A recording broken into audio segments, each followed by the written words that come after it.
है, या जैसे मान लीजिए आप पैट्रियार्की सोसाइटी है, आप घर पे जाए तो बताओ जज मैं कोर्ट में जज हूँ, लेकिन जब ही हम कोर्ट से निकले 10 से 5 काम करते हैं, 10 गए 5 आए, तो जब 5 बजे हमने गाँव में उतारा और वहाँ टांग दिया और निकल लिए घर के लिए आवाज के लिए, तो हमको अपनी जजी भी वहीं उतार देनी चाहिए। हम घर पे मैंने बताया भी कि कई कैपेसिटी में काम कर रहे हैं, तो हम वहाँ जज की कैपेसिटी में काम कर रहे हैं, घर आते ही हम या तो हस्बैंड है या तो फादर है या तो किसी के सन है या डॉटर हो सकते हैं, तो जो ही हम मार्जिन में एंटर करें, घर के दहलीज के अंदर पैर गया तो हम एकदम सिंपल किसी के फादर रहें और किसी के हस्बैंड रहें या किसी के सन रहें, घर में उस जो तमगा है ना जज का या पद का, वो लेके नहीं आना चाहिए। वो जब लेकर आएंगे तो पत्नी को आर्डर करेंगे तो पीटेगी, ठीक है। जज उनके कचहरी में, ठीक है। तो आप एकदम एक नाइस हस्बैंड फादर के रूप में काम कीजिए घर पे, जब कचहरी जाइए तो एक नाइस जज या पर्सन के रूप में काम कीजिए, बहुत सुंदर लाइफ रहेगी। बैलेंस बनाना कोई कठिन नहीं है, लेकिन जो ईगो होता है ना, जो प्राउड है, उसको कहीं किनारे, अहंकार को किनारे रखिए, सिंपल लाइफ लीजिए, बहुत सहज और सरल। ज्ञान का मतलब ये भी है, जितना ज्ञान आपको ज्यादा जाएगा ऊपर, उतना ही आप विनम्र होने चाहिए। अगर जो ज्ञान के साथ विनम्रता नहीं आ रही है तो ये मानिए आप अभी ज्ञान को ठीक से समझे नहीं है, क्योंकि अंतोगत्वा जो ज्ञान का मतलब है ना, वो केवल अपनी सफलता से मतलब नहीं है। मान लीजिए आप सफल हो गए, जज हो गए, वहां जाके बढ़िया फाइल डिसाइड कर रहे हैं, घर पे आके डेली बीवी से मारपीट कर रहे हैं, तो दूसरे का केस डिसाइड कर रहे हैं, आपका केस कोई और डिसाइड करेगा या केस हो जाएगी। तो इससे बचना है, ये तभी बच सकते हैं जब बैलेंस बनेगा। पूरे यूनिवर्स को देख लीजिए, पूरे ब्रह्मांड को।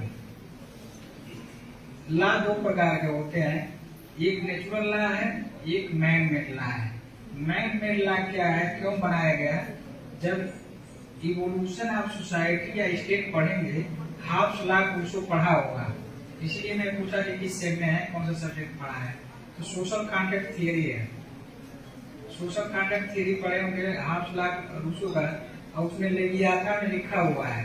तो जब लेवियाथा पढ़ेंगे उसका देखेंगे तो सोसाइटी कैसे इमर्ज हुई, फैमिली कैसे इमर्ज हुई, अपने से नेशन कैसे इमर्ज हुआ, स्टेट, तो उसमें ये सारी चीजें आती है।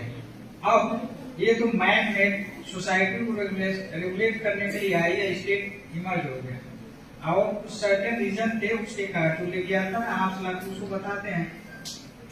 लेकिन नेचुरल लॉ की तरफ चलिए, जैसे एक ग्रेविटेशनल फोर्स काम करती है, न्यूटन ने खोजा से ऊपर से गिर रहा था, बताया कि ग्रेविटेशन के कारण हो रही है, वो एक नेचुरल लॉ है। लॉ ऑफ थर्मोडायनामिक्स है, फिजिक्स में पढ़ते हैं सब, लेकिन सब एक नेचुरल लॉज हैं। वो लॉ हम किसी ने खोजा नहीं या पैदा नहीं कर दिया, वो आप एग्जिस्ट करते हैं। अब थे, मान लीजिए कोई व्यक्ति न्यूटन का लॉ नहीं जानता है, इसका मतलब लॉ नहीं है, लेकिन वो नहीं जानता है। कोई व्यक्ति ये नहीं जानता है कि सूर्य की परिक्रमा पृथ्वी करती है, तो इसका तो मतलब ये नहीं कि पृथ्वी घूमना छोड़ दी है, ये हमारी अज्ञानता हो सकती है, हम नहीं जानते, हमने प्रयास नहीं किया। तो 2 लॉ है, एक नेचुरल लॉ, उसको देखिए कितना ब्यूटीफुली बैलेंस है, कोई एक्सट्रीम नहीं है, कोई स्लाइडली मतलब 1 सेंटीमीटर भी अपने डायामीटर से पाथ से डिस्टर्ब नहीं होती है। यदि हो गई तो क्या होगा, टक्कर होगा ना, कोलिजन होगा और समस्याएं पैदा होगी। सिमिलरली जो इनवर्स है, नेचर में इतना शानदार बैलेंस है, तो हमको अपने लाइफ में भी इतना ही शानदार बैलेंस रखना चाहिए, अपने पाथ से, अपने काम से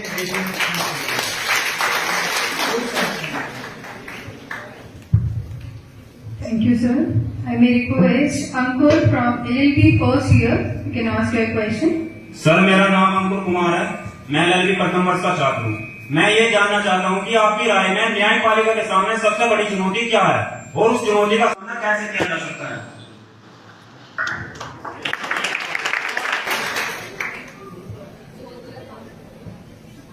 ये तो बहुत कंट्रोवर्शियल इशू आपने पूछा है, क्वेश्चन भी है, लेकिन क्वेश्चन बहुत सही है, मैं एडमायर करता हूँ। न्यायपालिका के समय इस समय सबसे बड़ी चुनौती जो है ना, ह्यूज पेंडेंसी है या एरिया ऑफ केसेज है, उसके मल्टी फेसेट फैक्टर हो सकते हैं। आप एडवोकेट रूप में जा रहे हैं, इन्वेस्टर हैं, तो अभी कचहरी नहीं गए होंगे या कोई केस होगा तो जा सकते हैं या गए होंगे। केस पेंडिंग होना है, केस जब न्यायालय में आता है तो आप देखेंगे जब दोनों पार्टियां ग्राम पंचायत स्तर से लेके या छोटे निकाय स्तर से लेकर शुरुआत कहाँ से होती है, कोई एक डिस्प्यूट राइज होगा, फैमिली डिस्प्यूट है तो परिवार को संभालने की कोशिश करते हैं, जब नहीं समझता है तो पंचायत लेवल पे नहीं समझता है तो थाना पुलिस, वहां से नहीं समझता है तो मेरे वहां लास्ट रिसोर्ट पे आते हैं। तो एक बात पहले जानना पड़ेगा, जो हमारे वहाँ केसेस आते हैं ना वो इजी नहीं होते हैं, वो पहले से कॉम्प्लेक्स है, क्योंकि यदि इजी होते या पंचायत या फैमिली स्तर से या इंस्टीट्यूशन स्तर से सेटल हो जाते तो हमारे वहाँ नहीं आते, क्योंकि ये 4-5 रिसोर्ट जो रिलेशन सिस्टम है वहां पे जा चुके हैं, तो वो अपने आप में ही कॉम्प्लेक्स होगा। ये डिनोट कर रही है कि कचहरी जाना मतलब ये सारे बीच के रास्ते उसने आजमा लिए हैं, जब सफलता नहीं मिली तब लास्ट रिसोर्ट पे जा रहा है। तो एक बात ये हुई। दूसरी बात देखिए, केवल सोसाइटी में कॉन्फ्लिक्ट ऑफ इंटरेस्ट है, उसी कॉन्फ्लिक्ट ऑफ इंटरेस्ट को बैलेंस करने के लिए हमारे इंस्टीट्यूशन काम करते हैं। जैसे समस्याएं क्यों उत्पन्न हो रही है, इसका हल क्या है, कोई इंटरेस्ट थियरी पढ़ा है कोई, इसमें कोई यार जानता है? थोड़ा सा मैं बता देता हूँ, हालांकि मैं पढ़ाने नहीं आया हूँ, मुझे लोग बैठे हैं बाकी लोग हैं। देखिए इंटरेस्ट मोस्टली 4 प्रकार के होते हैं। पर्सनल इंटरेस्ट होगा, फैमिली इंटरेस्ट होगा, सोशल इंटरेस्ट होगा, नेशनल होगा, इंटरनेशनल होगा। जो इंटरेस्ट थियरी ये कहती है कि जो लेसर इंटरेस्ट होगा ना वो सेक्रीफाई होगा इन द इंटरेस्ट ऑफ लार्जर। तो हमारा जैसे एक सपोज लीजिए, मैं एक एग्जांपल बता रहा हूँ, हमारे इंटरेस्ट में, हमारी फैमिली के इंटरेस्ट में कॉन्फ्लिक्ट एराइज हुआ तो हमको क्या करना चाहिए? अगर मैं अपने इंटरेस्ट को प्रोटेक्ट करूंगा तो मैं क्या कहलाऊंगा? सेल्फिश। अपने इंटरेस्ट को सेक्रीफाई कर रहा हूँ तो डिस्प्यूट भी डिसाइड हो जाएगी, खत्म हो जाएगी और प्रशंसा की बात भी हो जाएगी, समस्या नहीं आएगी। तो जैसे पर्सनल इंटरेस्ट और फैमिली इंटरेस्ट में टकराहट होगी तो पर्सनल इंटरेस्ट सेक्रीफाई करना चाहिए। उसी तरह से जब इंस्टीट्यूशनल इंटरेस्ट और पर्सनल इंटरेस्ट में कॉन्फ्लिक्ट होगा तो पर्सनल इंटरेस्ट को हम सेक्रीफाई करेंगे। अगर जो कंफ्यूज हैं तो सिर्फ इतना ध्यान रखेंगे कि जो लेसर इंटरेस्ट होगा वो सेक्रीफाई होगा, लार्जर इंटरेस्ट प्रोटेक्ट होगा। आप कभी भी किसी डायलेमा में नहीं फंसेंगे। और राजा महाराजा इसी पे काम करते थे। आप जितने गीता पुराण जितने भी पढ़ेंगे ना, सबका सार यही है, उसमें राजधर्मा कहा जाता है। तो राजधर्मा, जब एक प्रसंग में बता रहा हूँ कि जैसे लोग कुछ जब एक प्रोग्राम करते हैं और पूरी कहानी बताते हैं अपनी और अपने माता की, और पूरा राम दरबार लगा रहता है, कौशल्या कहती है कि अरे तुम्हारा कलेजा फटा नहीं, तुम्हारे बच्चे अपने भीख मांग रहे हैं तुमसे, और तुम उनको गोद में क्यों नहीं उठाए? क्या तुम्हारे पास व्यवस्था थी? तुमने कहा कि राजधर्म। वो राजधर्म क्या होता है?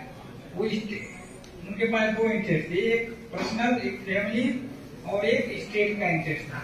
अगर जो सीता को छोड़ने के पीछे भी, तो आप इसको जब रिसर्च लेवल पे देखेंगे, बहुत माइन्यूट ऑब्जर्वेशन करेंगे, तो पूरे जो हमारे जितने भी ऐसी संस्था हुई या ऐसे राजा महाराजा हुए, अपने पर्सनल इंटरेस्ट को सेक्रीफाई किया है in the interest of state या in the interest of family.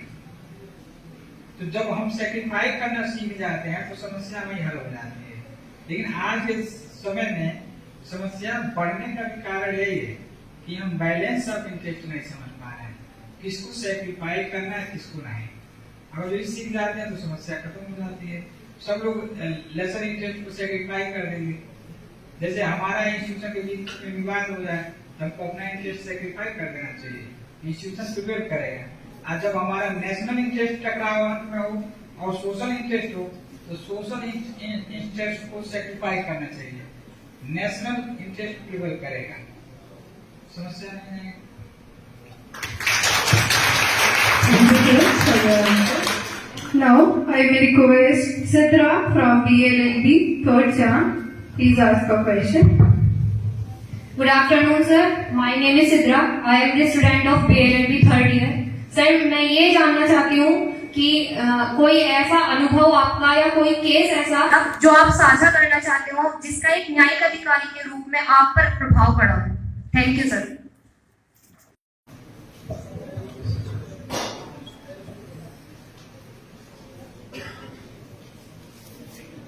देखिए, सारे केसेज यूनिक होते हैं, लेकिन एक यूनिक केस में बता रहा हूँ कि लोग कैसे जो है ना, एक आप लोग पढ़े होंगे लॉ एंड मोरलिटी।